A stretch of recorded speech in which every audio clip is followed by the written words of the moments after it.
Hi అండి, నమస్తే అందరికీ కూడాను. తిను సుజాత గారండి, స్పిరిచువల్ పిరమిడ్ ట్రస్ట్ మెడిటేషన్కి సంబంధించిన సుజాత గారండి. తిను మా వాళ్ళందరికీ ఒకసారి హాయ్ అని చెప్పండి. హాయ్. గట్టిగా మాట్లాడితే మీ మీ లోపల మెడిటేషన్ ఈరోజు నేను మా ఇంటికి పిలిపించాను తినని. మెడిటేషన్ అనేది ఈ రోజుల్లో చాలామందికి అవసరం. మనిషికి ప్రశాంతత ఇచ్చేది లోకంలో ఏదీ లేదు. కానీ మన శరీరాన్ని, మన మైండ్ను మనం కూల్గా ఉంచుకుంటే బాడీని కూడా మనం కూల్గా ఉంచుకోగలం. కానీ మెడిటేషన్ అనేది ఈ రోజుల్లో కంపల్సరీ. మెడిటేషన్ ఒక మైండ్కి సంబంధించిన విషయం. మైండ్ అనేది ప్రశాంతంగా ఉంటే యోగా, మెడిటేషన్ ఇవన్నీ అవసరం. కానీ ఇవన్నీ మర్చిపోయి మనము జిమ్ అని, జాగింగ్లు, డైటింగ్లు ఇవన్నీ చేస్తున్నాం.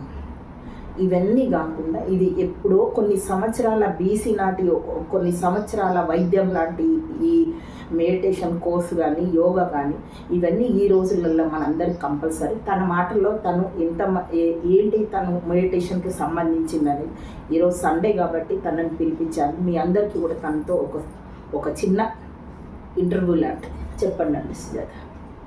ఓకే మేడం, నమస్కారం. ఈ చక్కటి అవకాశాన్ని ఇచ్చినందుకు చూసే మిత్రులందరికీ కూడా నమస్కారం. ఇది ఎంతో మంది జీవితాల్లో మరి స్వర్గమయంలాగా జీవించాలనే ఆశయంతో నేను పిరమిడ్ స్పిరిచువల్ సొసైటీ మూమెంట్ బ్రహ్మర్షి పితామహ పత్రిజీ దీని వ్యవస్థాపకులు. నా పేరు సుజాత, సంగారెడ్డి డిస్ట్రిక్ట్, కల్లేరు మండల్, కల్లేరు గ్రామం. నేను 2006లో ధ్యానంలోకి రావడం జరిగిందండి. మరి అంతకుముందు 1984 నుంచి కూడా నేను స్పిరిచువల్ జీవితం, 84-85 నుంచి కూడా భగవద్గీత ఒక ఆధ్యాత్మికలో ఉండాలి అనేది నా సబ్జెక్టు. అలా గీత చదువుతూ ఎంతోమందికి మోటివేట్ చేస్తూ, స్వాధ్యాయం అనే అది కూడా పెద్ద ప్రోగ్రాం దాంట్లో చేస్తూ పంచుతూ తిరిగాను. కానీ ఆ లోతైన విషయాలు ఎవరి దగ్గర నేర్చుకోలేదు. ఎంతోమంది గురువుల సాంగత్యం వెళ్ళాను. అసలు స్పిరిచువల్ అంటే ఏంటి? స్పిరిచువల్ విషయం అడుగుతాను. మెడిటేషన్ అంటే అది కరెక్ట్గా నేర్చుకుంటే ఇన్ని రోజుల వరకు మనం కరెక్ట్గా డెప్త్కి వెళ్ళగలం దాంట్లో. అనుభవం. ఎస్ మేడం, అది ఏంటంటే మీ యొక్క ఆత్మ పరిణితి చెందిన దాన్ని బట్టి కొందరికి సంవత్సరాలు పట్టచ్చు, కొందరికి నెలలు పట్టచ్చు, కొందరికి డేస్ పట్టచ్చు.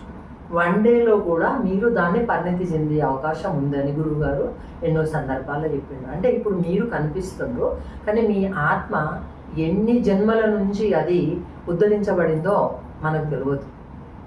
ఇప్పుడు చేస్తున్న నేను తెలుసుకోవాలి అనే తాత మీకు వచ్చింది అంటే అది ఎన్నో జన్మల సాధన చెప్పొచ్చు. ఇది అందరికీ సాధ్యమైంది కాదేమో కదా? అందరికీ సాధ్యమైంది కాదు మేడం. ఒక స్టూడెంట్, చిన్న అబ్బాయిని నర్సరీలో ఇస్తాం, ఏగానే కూర్చోబెట్టడానికి కొన్ని రోజులు పడుతుంది. అలా కూర్చోబెట్టడం, తను ఏడుస్తూ రావడం, అలా అలా అలా కొన్ని రోజుల తర్వాత చక్కగా పలక పట్టుకొని దిద్దడం, ఏబిసిడీలు దిద్దడం, అలా నేర్చుకుంటూ LKG, UKG, nursery, first class, 5th, 10th ఇలా ఇలా స్టేజ్లు ఎలా పైకి వెళ్తుంటాడో ఆధ్యాత్మిక జీవితంలో కూడా 84 లక్షల జన్మల తర్వాత మానవ జన్మ కిందరైన ఒక ఆత్మ అంచెలంచెలు ఎదుగుతూ తను నేర్చుకుంటూ వస్తుంది. కాబట్టి గురువుగారు ఏమంటారంటే ఎప్పుడైతే ఆత్మజ్ఞానం తెలుసుకుంటామో తెలుసుకోని వారి గురించి కూడా జడ్జి చేయొద్దు. నేను నేర్చుకున్నా, ఈరోజు మనకు కొంచెం తెలిసింది అంటే ఎన్నో జడ్జి చేస్తుంటావు, కానీ నీ స్తోమతను బట్టి నువ్వు నీ అర్హతను బట్టి వెళ్ళిపోతుంటావు.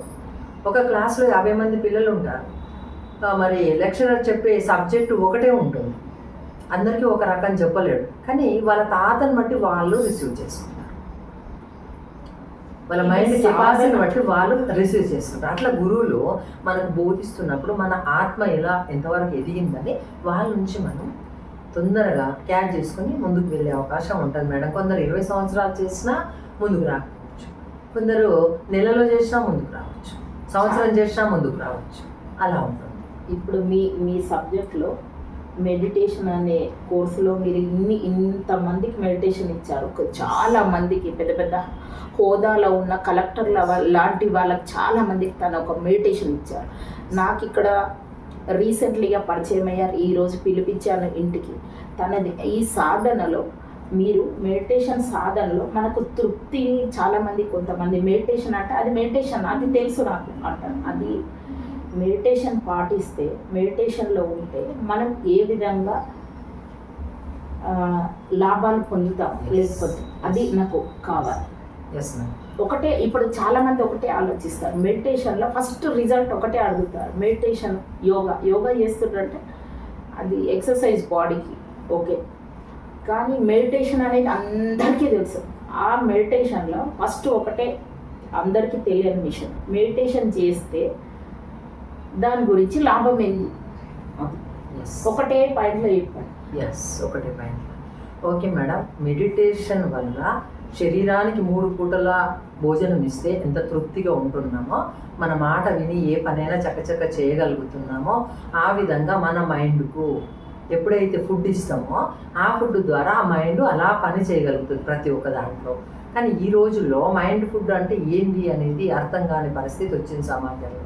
ఏంటి మైండ్ ఫుడ్ అంటే, ఏ డబ్బులు ఖర్చు పెట్టే అవసరం లేదు, ఏ ఒక్క రూపాయి లేకుండా మైండ్కు రిలాక్స్, ప్రశాంతత, పీస్ఫుల్ ఇవ్వడమే మెడిటేషన్. మెడిటేషన్ అంటే ఎందుకు కాదు, మనలో ఉన్న సహజంగా జరుగుతున్న ఆలోచనల స్థితి, ఆలోచనల పరంపర. ఒక వ్యక్తి ఒక రోజు 60,000 నుంచి 1,00,000 వరకు ఆలోచిస్తూ ఉంటాడు. పాజిటివ్ గురించి తక్కువ ఆలోచిస్తుంటాడు, నెగిటివ్ గురించి ఎక్కువ ఆలోచిస్తాడు. ఆ నెగిటివ్ వల్ల మనలో ఉన్న శక్తి క్లోజ్ అయిపోయి మనసు అలసిపోతుంది. ఈ కలి సమాజంలో కంపల్సరీ అంతా 90% నెగిటివ్. ప్రతి ఒక్కరికి కానీ తృప్తి ఎక్కడా లేదు. టెన్షన్లు, అది డబ్బుల టెన్షన్లు, ఇంట్లో భర్తల టెన్షన్లు, బయట ఉద్యోగ టెన్షన్లు, ఎక్కడ కానీ మనిషి ప్రశాంతత కోసం ఎక్కడో వెతుకుతున్నాడు, ఎక్కడో పరిగెడుతున్నాడు, ఎక్కడికో వెళ్తున్నాడు. కానీ ఆ ప్రశాంతత ఎక్కడో లేదు, అది నీలో ఉందని నేను అంటాను. అది వెతుక్కో నేను చెప్తాను మేడం. దీంట్లో చిన్న ఒక దృష్టాంతం చెప్పుకుందాము. బుద్ధ భగవానుడు ఎప్పుడైనా ఎవిడెన్స్తోనే శిష్యులకు నేర్పించేవాడు. ఏంది అని ఎవిడెన్స్ ఉంటే ఈజీగా నమ్మగలుగుతాడు. అయితే ఏంది అంటే, ఒకసారి ఒక శిష్యుడు వచ్చినప్పుడు పరమాత్మను చూపించగలుగుతావా అని ఆయన అడుగుతాడు. ఎస్ చూపిస్తా, కొంచెం టైము అని చెప్పిన తర్వాత ఆయన ఒక యాక్షన్తో వెతుకుతూ ఉంటాడు. ఏం పడిపోయింది గురుదేవ్ అంటే, నా చిన్న ముత్యం ఉండే, నా దగ్గర ఒక ముత్యము, అది ఎక్కడ పడిందో తెలుస్తలేదని ఆశ్రమం అంతా బయట ఆ ప్రాంగణము మొత్తం కూడా వెతుకుతూ ఉంటాడు. వెతికి అలసిపోయి చివరికి లోపలికి వస్తాడు ఆశ్రమంలో. రాగానే అక్కడ ఉంటుంది, ఇక్కడికి సరే ఈ ముత్యం ఇక్కడుందా, నేను ఇంతసేపు బయట వెతికి అలసిపోయిందే అంటాడు.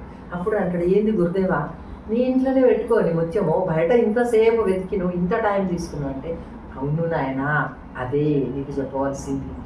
ఆ ప్రశాంతత ఎక్కడో లేదు, నీలోనే ఉంది. ఆ పరమాత్మ ఎక్కడో నువ్వు వెతుకుతున్న చోట్ల లేడు, నీలోనే ఉన్నాడు. ఏ భగవంతుని అయితే నువ్వు ఆశ్రయిస్తున్నావో ఆయన బయట ఎక్కడ లేడు, నీలోనే ఉన్నాడు. ఎంత సమయం నువ్వు ఇవ్వగలుగుతావో భగవంతునికి అంతా నువ్వు తెలుసుకోగలుగుతావు. నువ్వు బయట వెతకడం కాదు. ఇప్పుడు ఏం చేస్తున్నావు, అస్తమానం పూజలు, భగవంతుని దర్శించుకుందాం, ఏ యాత్రకు వెళ్తాం, ఏ యాత్ర స్థలాల్లో మనకు ప్రశాంతత దొరుకుతుంది అని సమాజం అంతా ఒకవైపులో వెళ్తుంది. కానీ మేడం, 2 వైపులో ఒక నాణానికి, ఒక 5 రూపాయల నాణానికి 2 వైపులా బొమ్మ బొరుసు ఉంటేనే చెల్లుతుంది, ఒకటి ఉంటే చెల్తలేదు. కానీ ఈరోజు సమాజం అంతా ఒకవైపులో వెళ్తుంది. పూజలు, దాన ధర్మాలు చేయడము, డొనేట్ చేయడము, దేవుళ్ళని దర్శించుకోవడము, గుళ్ళు కట్టేయడము అంతా బాగుంది, ఓకే. కానీ రెండో వైపు ఆచరణాత్మక జీవితం, ఎప్పుడైతే ఒకవైపు బొమ్మ ఒకవైపు బొరుస్తుందో, ఒకవైపు పూజలు అవన్నీ ఎస్ చేద్దని కాదు, రెండో వైపు నీ ఆచరణ ఎలా ఉంది, త్రికరణ శుద్ధి, నువ్వు మాట్లాడే మాట ఎలా ఉంది, నువ్వు ఆలోచించే విధానం ఎలా ఉంది, చేసే కర్మలు ఎలా ఉన్నాయి, ఈ 3 ఎప్పుడైతే పర్ఫెక్ట్ ఉంటామో 2 ఒక దగ్గర జోడించబడతాయి. అప్పుడు ఆ రూపాయి కాయిన్ ఇచ్చినప్పుడు షాప్ అయినా దాన్ని చెల్లుతుంది, ఒకటి ఉన్నప్పుడు చెల్లదు. కాబట్టి 2 కూడా మనం సక్సెస్ ఉంటే పరమాత్మ దగ్గర మనం అప్పుడు మనకు ప్రశాంతత అనేది వస్తుంది.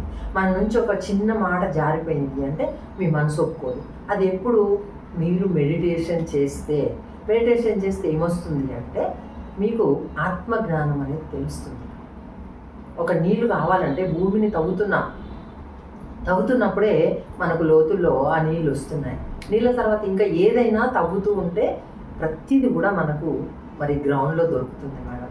అలా ప్రాపంచిక గ్రౌండ్లో ప్రతి ఒక్కటి ఎలా తీసుకుంటున్నామో ఈరోజు అంతర్గతంగా గ్రౌండ్లో కూడా నువ్వు వెళ్తే నీకు కావలసినవన్నీ నీలోనే ఉన్నాయి. ప్రతి సమస్యకు పరిష్కారం నీలే ఉంది. గురుగారు ఏమంటాడంటే కోటి సమస్యలకు పరిష్కారం నీ దగ్గరనే ఉంది. నువ్వు ఎప్పుడైతే ధ్యానం చేస్తావో కోటి లాభాలు ఉన్నాయి నీకు. ఎప్పుడైతే ధ్యానం చేయవో కోటి నష్టాలు. ఎందుకంటే ప్రతి దాంట్లో నెగిటివ్ వెతుక్కుంటావు. ఎప్పుడైతే నెగిటివ్ వెతుక్కుంటావో అది నీ కాన్షియస్ మైండ్లో వస్తుంది. పాజిటివ్ అయినా నెగిటివ్ అయినా కాన్షియస్ మైండ్లో వచ్చినప్పుడు సబ్ కాన్షియస్ మైండ్ నువ్వు చెప్పింది ఎస్, కాన్షియస్ మైండ్ ఏం చెప్తుందో సబ్ కాన్షియస్ మైండ్ చేసి పెట్టడమే తెలుసు. గన్మెన్ ఏం చేస్తాడు? చెప్పింది చేస్తాడు. నీకు గన్మెన్ సబ్ కాన్షియస్ మైండ్ నీతోనే ఉంది నిరంతరం. అది తెలుసుకోక ప్రతి వ్యక్తి సమాజంలో సబ్ కాన్షియస్ మైండ్తో పూర్తిగా నెగిటివ్కి వెళ్తాడు. ఇది చేస్తాడు, ఒక మంచి పని చేయాలనుకుంటాడు కానీ అవుతుందా ఇది అని మళ్ళీ అక్కడ నెగిటివ్కి వస్తాడు. అప్పుడు ఏమవుతుందంటే ఆ నెగిటివ్ ఏదైతే అంటుందో ఆ తరంగాలు నెగిటివ్ వైపు వెళ్ళిపోయి ఆ సబ్ కాన్షియస్ అనే మనకు గన్మెన్ అది మనకు చేసి పెడతాం. మనం ఏం చేస్తుంటాం? పక్కల మీద తోసేస్తాం, భర్త మీద దోసేస్తాం, పిల్లల మీద దోసేస్తాం, భర్త భార్య మీద దోసేస్తుంటాడు, కుటుంబ సభ్యుల మీద దోసేస్తాం, బంధువుల మీద దోసేస్తాం, సమాజంలో దోసేస్తాం. కానీ కాదు మేడం, ప్రతి దానికి సొల్యూషన్ దొరకాలంటే ఎప్పుడైతే నువ్వు మెడిటేషన్ చేస్తుంటావో నీ అంతరంలోకి వెళ్తూ ఎస్ ఏంది మెడిటేషన్ అంటే ఏంది, స్పిరిచువల్ అంటే ఏంది అంటే స్పిరిచువల్లోకి వెళ్తే నీలో ఉన్న నెగిటివ్ శక్తులను వెళ్ళిపోయి పాజిటివ్ శక్తులు నిన్ను ఆవరిస్తాయి. పాజిటివ్ శక్తులు ఏంటి? ప్రేమ, దయ, కరుణ, క్షమాతత్వము, జాలి, ఇవన్నీ సత్యం, ధర్మం, ఇవన్నీ నీలో ఆవరిస్తాయి. ఆవరించినప్పుడు నీలో ఉన్న నెగిటివ్ శక్తులు ఈర్ష, ద్వేషం, అసూయ, అధర్మం, అసత్యం అవన్నీ పరిగెత్తుతుంటాయి. అవి పరిగెత్తిన తర్వాత నువ్వు పిలిచే అవసరం లేదు. విశ్వం నుంచి నీకు నిరంతరము పరమాత్మని యొక్క వైబ్రేషన్ వస్తూనే ఉంటాయి. నువ్వు ఎక్కడికి వెళ్తున్నావు? ఇది ఒక మాట అడుగుతాను. ఇది ఆస్తికులకు నాస్తికులకు ఏమన్నా ఇలాంటి కమ్యూనికేషన్ గ్యాప్ ఏమన్నా వస్తుందా? ఈ స్పిరిచువల్కు ఆస్తికులకు నాస్తికులకు ఏమన్నా? ఆస్తికులు నాస్తికులు అంటే మేడం దీంట్లో ఏం దేవుడిని నమ్మని వాళ్ళు ఏమంటారంటే ఏంది మెడిటేషన్ స్పిరిచువల్ నాకు వద్దు అని నేను అంటున్నా. నాకు మెడిటేషన్ కావాలి, నాకు స్పిరిచువల్ వద్దు అంటే కూడా చేసుకోవచ్చా? చేసుకోవచ్చు మేడం. నాకు స్పిరిచువల్ వద్దు, మెడిటేషన్ కావాలి అంటే స్పిరిచువల్ అంటే ఏందో అలాంటి వాళ్ళకి కూడా నేను మాట్లాడుతాను. అంటే మైండ్ ప్రశాంతత గురించి స్పిరిచువల్గా మనం దేవుణ్ణి ఇది చేసుకుంటే డెప్త్కి వెళ్తాం. వాళ్ళు స్పిరిచువల్గా వాళ్ళ మైండ్ మీద పెట్టుకోవచ్చు, అంతేనా? దేవుడిని పెట్టుకోకుండా నీ మైండ్ మీద నువ్వే ఇందాక కాన్సన్ట్రేషన్ చేసి నువ్వే మెడిటేషన్ అనేది 100% మేడం. అలా కూడా దేవుణ్ణి నమ్మని వాళ్ళు ఉన్నారు, కానీ మెడిటేషన్ అవసరము అని అన్నోళ్ళు ఉన్నారు. ఏదైతే స్పిరిచువల్ అని అవసరం లేదు, నేను ఒక మెడిటేషన్ కావాలి అనుకున్నప్పుడు ఒక డాక్టరు ఒక జబ్బుకు మందులు ఇచ్చినప్పుడు తను ఎప్పుడైతే మందులు వాడుతుండో ఆ జబ్బు ఆటోమేటిక్గా నువ్వు మెడిటేషన్ అవసరము అని ఎప్పుడైతే దాన్ని సాధన చేస్తున్నావో నీకు తెలియకుండానే నీ అంతరంగంలో ఆటోమేటిక్ ఆ నెగిటివ్ వెళ్ళిపోయి ఆ పాజిటివ్ స్పిరిచువల్ ఆటోమేటిక్ వచ్చేస్తుంది. అప్పుడు నువ్వు దానికి మాట్లాడలేవు, దానికి ఏం చెప్పాలి, ఆటోమేటిక్ వచ్చేస్తుంటుంది మేడం. అప్పుడు ప్రశాంతత, నిర్మలత్వము, ఆనందము అవన్నీ ఆటోమేటిక్గా వచ్చేస్తుంటాయి. ఇంకొకటి ఇక్కడ తెలుసుకోవాల్సిన చిన్న విషయం ఏంటంటే ప్రతి ఒక్కటి నీ వాస్తవానికి నువ్వే బాధ్యుడిగా అన్నాడు గురువు గారు. ఒక విత్తనం పెడతాం మేడం, ఏ విత్తనం అయితే పెడుతున్నామో ఆ చెట్టే మొలకెత్తుతుందని ప్రాపంచికంగా మనకు అందరికి తెలుసు. కానీ మరి నేను ఏది ఆలోచిస్తుంటే ఆ కర్మ నాకు వస్తుందని మాత్రం తెలియదు సమాజంలో. ఇది 100% మేడం నేను నేర్చుకున్న సత్యం. గురువు గారి దగ్గర నేను ఎంత చేసినా బ్రహ్మర్షి పత్రిజీ దగ్గరకు వచ్చినాకనే నా జీవితాన్ని సరి చేసుకున్నా. ఎందుకంటే ప్రతి ఒక్కరి జీవితంలో చెప్పలేని చాలా సమస్యలు. పత్రిజీ గారు ఇది అంతవరకు చేరాలంటే మనకి చాలా దీక్ష చేయాలి. అవసరం లేదు మేడం, దీక్ష అవసరం లేదు. మీకు మీరు ఎప్పుడైతే పత్రిజీ నేను మెడిటేషన్ చేయాలి అనుకున్నారో మీరు వచ్చేసింది అంతే. ఇంకా చేరాలి పిలిపించా. అంటే అది మనసులోకి వచ్చాక మైండ్లో కూడా మన మీద ఒక మెడిటేషన్ అనేది నా మనసులోకి వచ్చి ఈరోజు మా ఇంట్లోకి మీరు రావడం అంటే అది నాకు మైండ్లో ఉంది. దాన్ని ఆ మెడిటేషన్ నా వశం చేసుకోవాలనే ఒక ఆశ. 100%. ఇది 100%. దానికి మీరు దగ్గరై ఉన్నారు కాబట్టి మీ ఆత్మ ఆ స్తోమత కలిగి ఉంది కాబట్టి ఒక మామిడి చెట్టుకు పండు మక్కిన తర్వాత దూరబండ అంటాం మనం, మక్కిన తర్వాత ఎవరు తెంపే అవసరం లేదు, టపక్కున పడిపోతుంది. ఆ విధంగా మీ ఆత్మ పరిణితి చెంది ఉంది, చాలా దగ్గరగా ఉంది ఆత్మజ్ఞానానికి, ఆ విశ్వానికి. పూర్ణాత్మ అనొచ్చు, భగవంతుడు అనొచ్చు, పూర్ణాత్మ అనొచ్చు. మీరు దగ్గరై ఉన్నారు కాబట్టి మీ దాని మీద మీకు అంత ప్రేమ వచ్చింది. దేనికైనా ఒకటి తెలుసుకోవాలన్నప్పుడు, ఒకటి తినాలన్నప్పుడు ప్రేమ ఉంటే కానీ దాన్ని మనం కావాలని అనుకుంటేనే మనం దాన్ని వద్దు అని అనుకుంటే మీరు మొన్న ఒక మీటింగ్లో ఒక మాట అన్నారు. ఏమన్నారంటే ఆ పాయింట్ బాగా నచ్చింది నాకు. మెడిటేషన్ నేర్చుకుంటే, మెడిటేషన్ చేస్తే కానీ మెడిటేషన్ గురించి తెలుసుకుంటే కోటి లాభాలు, తెలుసుకోకపోతే కోటి నష్టాలు. ఆ పాయింట్ నాకు బాగా నచ్చింది. అది అందరు చెయ్యాలని లేదు. బట్ సుజాత గారు ఇందాక ఈరోజే నేను పిలిపించా. ఆల్రెడీ నేను మెడిటేషన్ కానీ అలాంటి నాకు ఇంత దీక్షలోకి రూల్స్ ప్రకారంగా మామూలుగా నాకు వచ్చింది. నేను మెడిటేషన్లో ఉంటాను, అందుకే హ్యాపీగా ఉంటాను. మీ అందరు కూడా చాలామంది నన్ను అడిగారు మీరు ఎలా హ్యాపీగా ఉంటారని. నేను మైండ్ని ఎలా ఉంచుకోవాలనేది నేను అందరికీ ఉంటాయి బాధలు, కష్టాలు. కానీ అప్పటికప్పుడు నాకు తెలిసిన విద్య ప్రకారం, నాకు తెలిసిన సైకియాట్రిస్ట్గా నా ఎంతోమందికి నేను లైఫ్ కోచ్, మోటివేషనల్గా ఎలా చేసుకోవాలని టిప్స్. కానీ ఈరోజు నాకు సుజాత గారి తరఫు నుంచి ఈ మెడిటేషన్ అనేది నాకు కూడా అవసరం వస్తుంది. ఎదుటి మనిషికి ఇంకా నేను ఎనర్జీ ఇవ్వగలను, నా ఎనర్జీని నేను కష్టపడి సంపాదించుకుంటే ఎనర్జీ ఇవ్వగలను అనే ఉద్దేశంతో ఈరోజు నేను పిలిపించాను. ఈరోజు నుంచి తిన్ను ఒక చాలామంది కూడా గ్యాదర్ చేసి నేను ఒక మెడిటేషన్ లాంటిది ఒక మీటింగ్లో మేడం గారు కలిశారు. అందుకే తను అన్నారు, మేడం మీరు ఫ్రీ సర్వీస్, మీరు ఎప్పుడు పిలిస్తే అప్పుడు వస్తా అన్నారు. ఈరోజు సండే కాబట్టి పిలిపించాను. నేను స్టార్ట్ చేస్తాను, మీకు నచ్చితే చూడండి.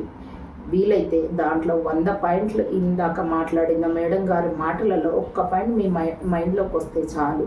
ఈరోజు రేపు ఎక్కడ కానీ ప్రశాంతత కూరగాయల మార్కెట్లో దొరకదు, సూపర్ మార్కెట్లో దొరకదు, బయట ఎక్కడ ప్రశాంతత దొరకదు, ఇంట్లో దొరకదు, ఉద్యోగంలో దొరకదు. ఎక్కడ ప్రశాంతత మనిషి లేక తాగడము, ఎంజాయ్ చేయడం ఇలాంటివి ఉన్నాయి. ఆ ప్రశాంతత నాకు అనిపించింది. ఇంకా నేను నేర్చుకున్న తర్వాత ఏందో ఆ ప్రశాంతత అనేది నా లోపలే ఉంది.